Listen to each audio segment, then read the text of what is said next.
nombre de faits qui ne sont pas des faits écrits par des techniciens, bien sûr, mais l'actualité politique oblige.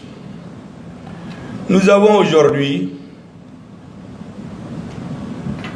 des citoyens de 3 pays, Messieurs Jean, John et Johnny, en campagne contre le Mali et contre ses forces armées et de sécurité.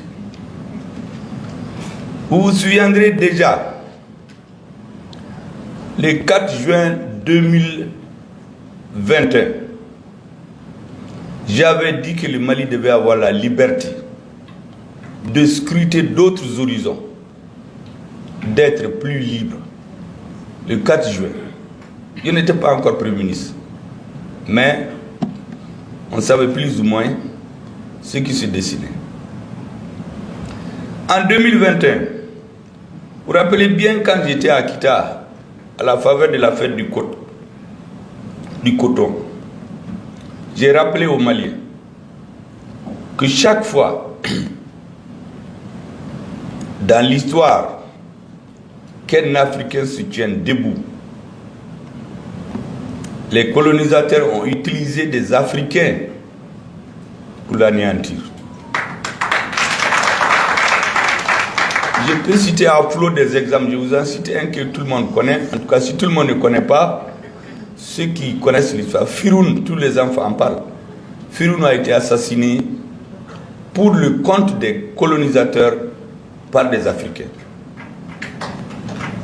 Donc chaque fois, j'ai interpellé un ministre qui considérait que la mobilisation patriotique du 14 janvier 2022, par lequel les Maliens ont pris leur destin en main, il s'est permis d'aller à l'extérieur, se mettre à côté d'un ministre d'un pays non africain, et comme s'il était obligé d'attaquer les Maliens, dire que c'était un patriotisme frélaté. Je lui ai répondu du tic au tac. Il ne connaît pas ce que c'est que le patriotisme. Le patriotisme, soit il est là ou il n'est pas. Il ne peut pas être frélaté. En tout cas pas au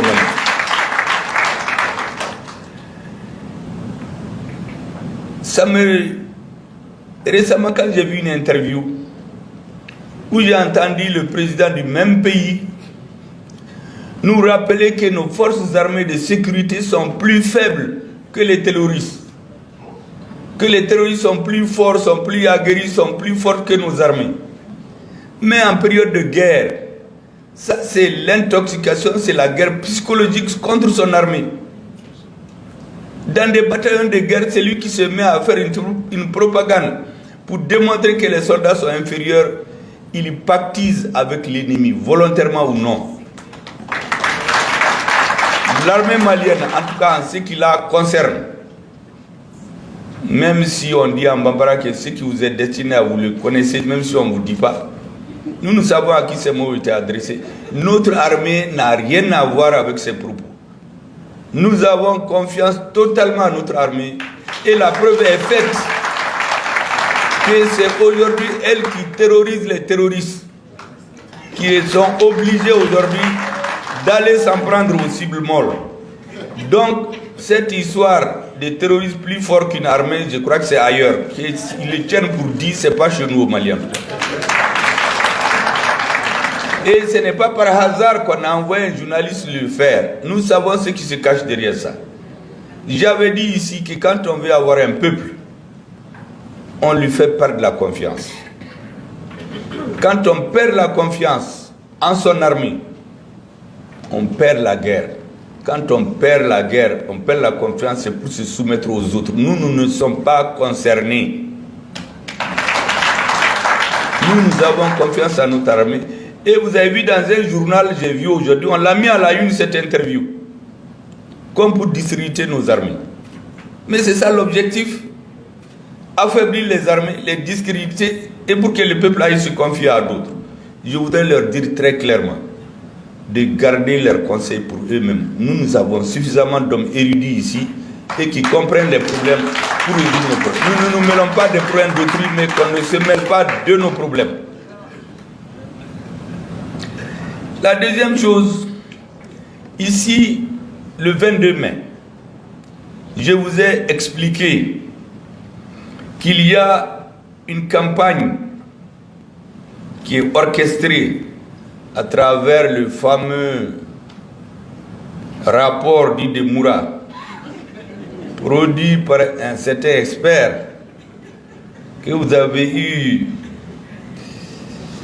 la dextérité de les conduire et lui porter et lui montrer la porte de sortie du Mali. Il a été finalisé son rapport, je ne sais où. Allez le présenter dans une conférence ministérielle. Et je vous avais dit ici que notre ministre des Affaires étrangères, notre ministre de la Justice, ont porté l'estoucade à ce rapport au point qu'il s'est retrouvé dans les tiroirs. Et ceux qui l'ont amené n'avaient pas pu continuer leur débat. Ce rapport a réapparu quelques jours après, où Jean, John et Johnny se sont organisés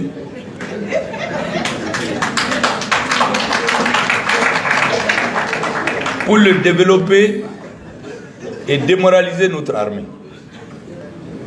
J'ai expliqué très clairement que nous ne sommes pas concernés. Personne ne va nous amener à douter de notre armée. Nous savons ce qui se cache derrière ça. Mais ça n'a pas suffi. Ils sont allés plus loin. Le 25 mai, on entend par un monsieur que notre pays sous-traite des armes pour aller les vendre et s'impliquer dans un conflit tellement loin de nous que ça nous a rappelé quelques années, on a dit que de l'uranium a été pris dans un pays africain pour aller être vendu à un autre pays alors qu'on le cherchait. Je crois que cette fois-ci c'est le Mali qu'on cherche, mais ils ne nous auront pas. Parce que nous savons ce que nous cherchons. Et nous savons ce que notre peuple veut. Notre peuple a choisi d'être libre, indépendant et souverain. C'est pour cela que le 27 mai, les mêmes sont ressortis. Cette fois-ci, pour jouer aux chasseurs de gibier. Vous savez, quand les gibiers chassent, quand ils sont 3, plus grands, dans le cas d'espèces, ils sont 3, ils isolent une proie ou 2, et le plus fort saute sur lui, il l'affaiblit, puis les autres viennent ensemble pour l'achever. Nous ne sommes pas naïfs. On vient pour isoler 2 officiers de notre armée, des autres militaires du peuple malien, pour inculquer quelque chose qu'ils ont fauté. Ces messieurs ne savent même pas comment fonctionne la chaîne de commandement du Mali. Ils ne savent même pas. Les officiers, l'un des officiers là, il est au CNT ici, mais on vient nous dire qu'il était au front. C'est qu'ils ne sont au courant de rien. Mais le monsieur, il vient, il donne des noms, comme si c'est le tonnerre qui va nous tomber dessus.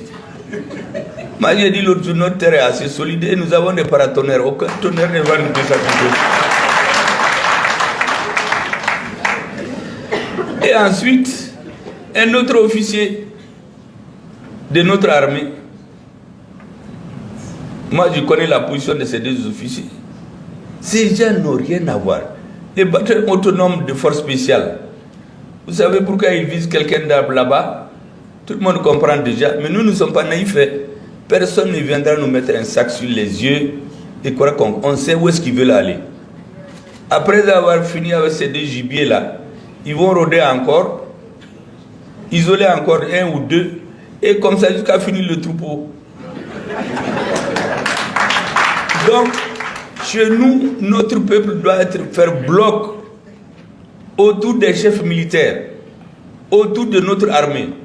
Personne ne va isoler personne d'entre nous, et nous allons en bloc nous tenir face à tous les prédateurs qui voudront nous déstabiliser.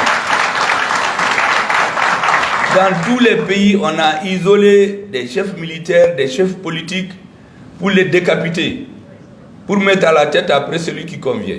L'autre peuple dit non. Notre peuple veut adopter sa constitution et choisir l'homme qu'il veut à la tête pour diriger ce pays. Vous savez, dans la situation actuelle, il faut que les Maliens soient conscients d'une chose, même ceux qui ne s'occupent pas de politique. Parce que nous faisons la lecture politique de tout ce qui se fait, et rien ne se fait au hasard. Tout ce que vous entendez, toutes les radios répéter en longueur de journée, ça vise un objectif. Et nous voyons déjà cet objectif. Je leur avais dit de considérer que les Maliens, en tout cas ce qui nous concerne au Mali, je ne sais pas d'autres pays où on dit que l'armée est faible.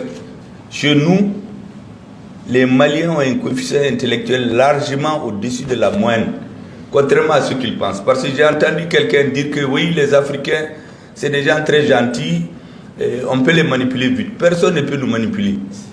Nous savons d'où nous venons, nous savons où nous sommes et nous savons où nous partons. On avait besoin d'un bon leader. C'est ce qu'on a aujourd'hui. Il y a quelques années, on avait la même armée. Quel qualificatif on ne donnait pas? Il y a des hommes qui cherchent le pouvoir au Mali, qui sont allés jusqu'à dire que le Mali n'a pas d'armée, qu'ils sont bons pour les coups d'État et les défilés. Et lui, il veut être président de ce pays. Mais s'il est président, il va aller où? On va défiler pour lui et la défense de son pays. Je le connais, je sais, il attend ses propos, il sait de qui je parle. Un autre a été faire l'ironie sur nos soldats devant des parlementaires, des élus de notre pays, pour dire que dès qu'on tire, c'est comme des lapins. Et ils fuient. Mais les militaires, là, ils ne prennent pas les armes au marché. Il y a quelqu'un qui achète. C'est les politiques. Et quand vous envoyez, comme je l'ai entendu mon ami du Burkina dire hier, chez nous c'était comme ça, on en parle peu, mais c'est la vérité. Vous dites que vous envoyez 200 personnes. En réalité, il n'y a que 100. Sur les 100, au lieu de donner 100 fusils, on donne 20. Sur les 20, au lieu de donner 3000 balles, on donne 100. Mais ce n'est pas le militaire là, on lui donne. Mais qui s'occupe de toute la chaîne là? Mais c'est lui qui a trahi. C'est pourquoi j'ai toujours dit que notre peuple a été trahi et notre armée ont été trahis. C'est ce résultat là que certains veulent récupérer pour nous utiliser. Heureusement que les Maliens se sont réveillés. Et je vais vous dire, après ces incartades de ces trois messieurs, ils vont trouver dans la société chez nous des supports à leur discours. Et comme je vous ai dit qu'il y a des hommes politiques qui veulent diriger le Mali, qui disent des histoires sur l'armée, ils viennent interviewer aussi des hommes politiques. Donc certains veulent diriger ce pays. Et ils les font balader dans leurs médias pour discréditer les dirigeants du Mali. Vous savez, ils ont tenté le discrédit sur l'armée. J'ai dit qu'on va faire bloc autour de notre armée. Donc maintenant, ils veulent discréditer les dirigeants. En disant quoi? Certains vont jusqu'à qualifier les acteurs dirigeants de fascistes. Et ils font diffuser ça dans leur télévision. Mais ces messieurs ne savent pas ce que c'est le fascisme. Ils ne savent pas ce que c'est que l'Holocauste. Comparez ce qui se fait au Mali aujourd'hui, au fascisme, à ce qui s'est passé en Europe, c'est que les gens ne comprennent. Mais il y a un objectif. C'est pour discréditer l'État malien, pour discréditer les dirigeants, pour discréditer notre peuple. Et comme ça, tout le monde va le prendre en paria. Un pays dirigé par des hommes ressemblant à des national-socialistes, des fascistes, avec une armée de tueurs de personnes. Et comme ça, nous stigmatiser dans la communauté internationale. Heureusement que nous savons nous défendre. Nous avons notre tête pour nous défendre. Nous avons nos plumes pour écrire. Nous avons nos diplomates pour parler. Et surtout, nous avons nos militaires pour donner la riposte. Et plus que tout, nous avons un peuple fier engagé qu'on ne peut pas détourner de son chemin. Au début, oui, ils ne pourront pas tenir le projet de constitution. C'est le prétexte pour envenimer la situation. Maintenant que la constitution est presque... La sensibilisation en tout cas est arrivée à bout, il faut chercher à les détourner en faisant tomber sur les têtes une grande campagne médiatique sur leurs militaires et sur leur peuple. Moi, je voudrais dire à ceci, il faut clairement qu'ils changent le fusil d'épaule. Notre peuple est un peuple pacifique. Notre peuple est ami à tous les peuples du monde. Nous n'avons jamais dit que nous sommes contre un peuple, a fortiori être supérieur à un peuple, a fortiori être taxé de fascisme. Au contraire, les Maliens, quels que soient les régimes politiques, depuis l'indépendance, nous avons l'unité africaine dans notre ADN. Tous les régimes ont inscrit. Et c'est dans la nouvelle que nous sommes prêts à abandonner tout ou partie de notre souveraineté pour la cause de l'unité africaine. Comment un Malien peut aller s'étendre dans les médias ailleurs pour taxer ce peuple et ses dirigeants d'aujourd'hui comme ceux que je viens de vous parler? Ça veut dire qu'il y a une orchestration. Ça ne plaît pas aux gens, mais c'est une forme de terrorisme informationnel qu'on veut exercer sur lui. De la même façon où notre armée est en train de cogner les terroristes, nous allons donner l'estocade à ces messieurs. Aucune propagande ne va nous détourner de notre objectif. Donc ce que je voudrais dire, il faut d'abord que nous fassions bloc autour de notre armée, autour de nos chefs militaires. La deuxième chose, le travail de sensibilisation étant fait, à partir de 2 jours, la campagne va être ouverte. Levez-vous tous et battez campagne démocratiquement pour montrer au monde que toute la campagne d'intoxication contre nous n'a fait que renforcer la détermination du peuple malien et venir réveiller le président, l'initiateur de cette constitution, le 18 au soir ou le 19 au matin et lui remettre les plusieurs pourcentages de plus pour montrer que le peuple malien n'a pas été déstabilisé par ça. Voilà ce que je voulais vous dire et vous dire vraiment qu'Allah vous bénisse, qu'il bénisse notre pays et tout le monde. Merci beaucoup.